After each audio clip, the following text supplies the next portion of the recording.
बहुत सारी एनजीओज़ हैं, और इवन ड्यूरिंग माई रिसर्च जब मैं रिसर्च कर रहा था, तो one of the very first people जिनको मैंने चाहा कि मैं इंटरव्यू करूं, उनमें ये नदीम कशिश भी, इनका नाम भी शामिल था उस टाइम, क्योंकि इलेक्शन का टाइम था, तो ये इलेक्शन भी कॉन्टेस्ट कर रहे थे। और इनके साथ इनके बहुत सारे जो कम्युनिटी के लोग थे या ट्रांस कम्युनिटी से ताल्लुक़ रखने वाले लोग, वो इलेक्शन में कंटेस्ट कर रहे थे। सही। तो बहुत सारे लोगों को मैंने अप्रोच किया, उनको इंटरव्यू करने की कोशिश की, और एक चीज़ जो बार बार देखने को आती है कि सारी जो बातें हैं वो बार बार जाकर, ये अगर आप इसको डीपली स्टडी करें तो ये एड्स प्रिवेंशन प्रोग्राम और ये इस के साथ आगे मिल रही थी। कासिम इकबाल का नाम बार बार आ रहा था, नाज मेल हेल्थ अलायंस का नाम आ रहा था। अगर इवन मैं कुछ डॉक्यूमेंट्रीज़ हैं वो यहाँ पर आप स्क्रीन पर लिंक लगा दीजिएगा, वो आपके व्यूवर्स के लिए बताता चलूँ। 2016 की 15-16 की डॉक्यूमेंट्री है, आज से 6-7 साल पुरानी डॉक्यूमेंट्री है, एक इंटरनेशनल चैनल की डॉक्यूमेंट्री है। अभी जो अपने आप को ख्वाजा सरा कहते हैं, सही। महरब मोई जवान आजकल बड़े, उनका वो उस डॉक्यूमेंट्री में उनका आप वो देखें, सही। यही जो कासिम इकबाल नामी शख्स है, इसमें वो ओपनली बता रहा है कि जी हम वी आर गेज, और हम गेज या होमोसेक्सुअल्स को के वेलफेयर के लिए, उनकी प्रोटेक्शन के लिए क्या क्या सर्विसेज यहाँ पर पाकिस्तान में दे रहे हैं, वो पूरी डॉक्यूमेंट्री में। और उसमें ये मौसूफ भी मौजूद है, और भी बहुत सारे आपको चेहरे नजर आएंगे जो कि आज उस डॉक्यूमेंट्री के अंदर तो वो अपने आप को ओपनली कह रहे हैं कि वी आर होमोसेक्सुअल्स, और आज वो सारे अपने आप को ख्वाजा सरा डिक्लेयर करवा चुके हैं। उन्होंने एक्स आइडेंटिटी कार्ड्स बनवा लिए हैं, सही। वो ट्रांसजेंडर कम्युनिटी के नाम पे उनकी ऑर्गेनाइजेशंस रन कर रही हैं। सही। तो ये बात बहुत इंपॉर्टेंट है कि पहले इन्होंने सबील बनाया एड्स प्रिवेंशन को, फिर जब एड्स प्रिवेंशन में इन्होंने काम शुरू किया तो इन्होंने रियलाइज़ किया यार हम ट्रांस का कवर क्यों नहीं लेते। फिर उन्होंने ट्रांस का कवर लिया, ट्रांसजेंडर कम्युनिटी का, ख्वाजा सरा कम्युनिटी का इन्होंने कवर लेके, और अभी जो ट्रांसजेंडर कम्युनिटी या ख्वाजा सरा कम्युनिटी है हमारी, जो वो बिल्कुल हाईजैक हो चुकी है। सही। आपके सामने नदीम ने बड़ी डिटेल में बात कर दी।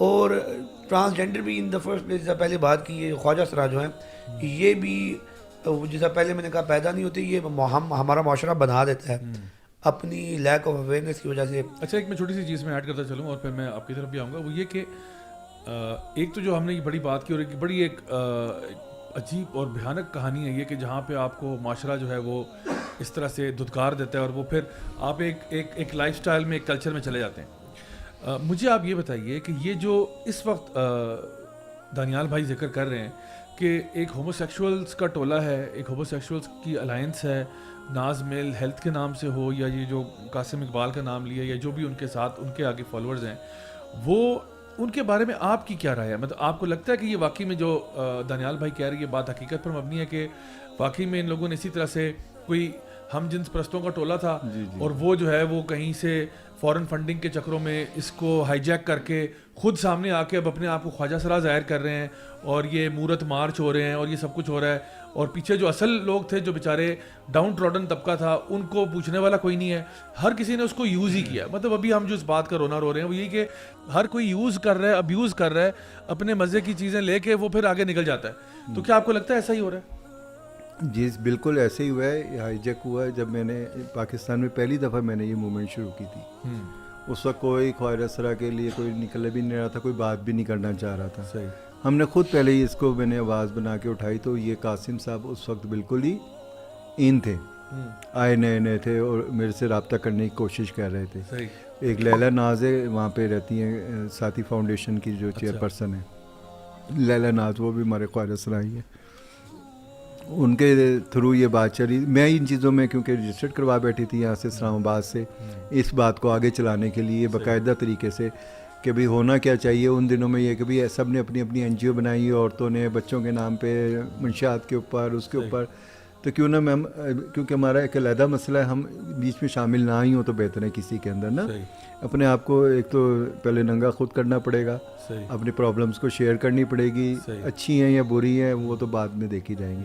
जिन चीज़ों को हम अच्छा समझ रहे हो सकता है वो हमारे लिए अच्छी ना हो। तो यही चीज़ें चेक एंड बैलेंस के लिए हमने अपना ये प्लेटफॉर्म बनाया। उसमें सबसे पहले मुझे इन्होंने ही ऑफ़र की कि आप भी एड्स कंट्रोल प्रोग्राम को करें। अच्छा, और ये तो मुझे भी पता था सेक्स वर्किंग हो रही है सही, और इस तरीके से बड़ी बेहतियाती हो रही है, तो मैंने उसको सीरियस लिया कि नहीं यार ये ठीक कह रहे हैं ना, ठीक है, इसी के ऊपर काम करना चाहिए। तो पहले ही जो मुझे मिला वो national AIDS control programme Punjab की तरफ से मिला, 1 साल का प्रोजेक्ट मिला कि आप ये है, और मुझे उसमें उन्होंने कोऑर्डिनेटर बनाया। सही, और 4 और भी मुझे पीयर एजुकेटर दिए कि भाई आप अपनी मर्ज़ी से ख्वारिश रहे जो डेराडून पर जाके इनको ये आगाही देंगे। तो शुरू किया, जैसे शुरू किया डेरों पे जाना शुरू किया, उनसे शनाख्ती कार्ड ले रहे हैं, नंबर ले रहे हैं। अब ज़ाहिर वो सब मेल के थे ना, सही, शनाख्ती कार्ड भी मेल के थे, सब मेल थे, हाँ जी, और वो पहले ही छुपे हुए थे, डरे हुए थे। वो कहते क्यों दें हम शनाख्ती कार्ड, और ये है ना हमारे तो घर पता लग जाएगा, हम तो घर से बहाने करके निकले हुए हैं। सही, क्योंकि सेक्स वर्कर सारे तकरीबन यही थे ना, सही हो गया, जो बिल्कुल खुल डुल के काम कर रहे थे। तो वही कंडोम के डब्बे दे देते थे कि सुबह सुबह जा रहे हैं उनके डेरे, उनको ये देकर आए कि आप सेफ सेक्स करें, क्योंकि आपने उनको मना नहीं करना। अच्छा, मैं मना- ये चाह रही मना थी कि नहीं भाई करना। इनको रोकना चाहिए, किसी तरीके से अवेयरनेस मिलेगी कि भाई एड्स हो रही है, ये बीमारियाँ हो रही हैं। मगर उन्होंने कहा कि आपने इनको डब्बे देने, वो डब्बे आने शुरू हो गए कंडोम्स के। अच्छा, ये मैं थोड़ी सी बात को मैं ज़रा आसान करने के लिए कि NGOs की तरफ से बाहर से जो फंडिंग आ रही है वो आपको कॉन्डम्स के डब्बे दे रहे हैं और कह रहे हैं कि ये डेरों पे अब वो जाके बाहर से मुझे नहीं आई, अच्छा, क्योंकि वो- मेरे पास डॉक्यूमेंट्स में अभी मैं वहाँ तक नहीं पहुँची थी। अभी अच्छा। मैंने रजिस्टर्ड कराई थी, 6 महीने के प्रोसेस में ठीक है, गई थी रजिस्ट्रेशन में। उनकी रजिस्टर्ड हो गई थी नाज अच्छा, वालों की, नाज कासिम वालों वाले। को उनको आ रहे हैं और ये कहा जा रहा है कि इनको रोकना नहीं है, उन्हें कि बस ये सेफ सेक्स करें। अभी कोई अलमास, वो भी कोई ख्वार असरा भी बाहर भी नहीं आया, बाहर भी नहीं आया था। वो अच्छा। मैं ही एक नज़र आई कि इस्लामाबाद में हाँ, जाके उन्होंने ठीक, की ठीक, है। सही। मुझसे रब्ता किया, क्योंकि मैं ख्वार असराओं के साथ पूरे पाकिस्तान फिर के आके फिर इस्लामाबाद बैठी थी ना, सही, मुझे सब जानते थे। ठीक है, मुतनाज़ा शख्सियत भी थी, सही, ठीक है ना, उस वजह से भी और फैल गई बात कि कशिश ने भी कह दिया।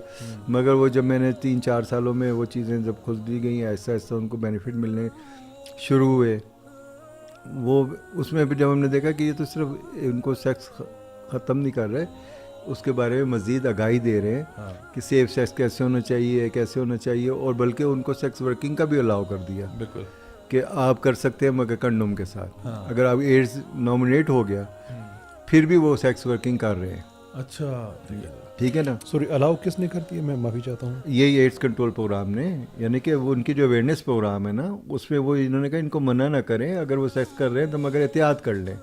उसका बेहतरीन तरीका कंडोम यूज़ करना है, हाँ, सही, कंडोम के बगैर ना करें। हमने कहा यहाँ तो सेक्स वर्कर आम गली मोहल्ले में इधर उधर फिर रहे हैं रोडों पे, वो कंडोम कहाँ से यूज़ करेंगे, और हैं भी एड्स के नॉमिनेट हुए हुए, हाँ, सही। और आप उनको ये कर रहे हैं और फिर उनका इलाज भी कोई नहीं है। ये तो कितने खतरनाक तो बात है, ये- हर लिहाज से एड्स कितनी याफ्ता, खतरनाक। ये ऐसे लोग जिनको एड्स था उनको भी कहा गया कि आप इस एक्टिविटी में इंडल्ज कर सकते हाँ, हैं। रुके हाँ, वो भी ना, रुके वो भी रुके ना, वो भी करें, आपका बस ये safe इंसानी sex हक है, आप जो मर्जी करें, इसमें आप एक- मेडिसिन ले लें, ये वाली ये टीके लगाया करें, यहाँ आपका वो जो कीड़ा है एड्स का जरासीम वो वहीं अच्छा, स्टे यहाँ- कर जाएगा।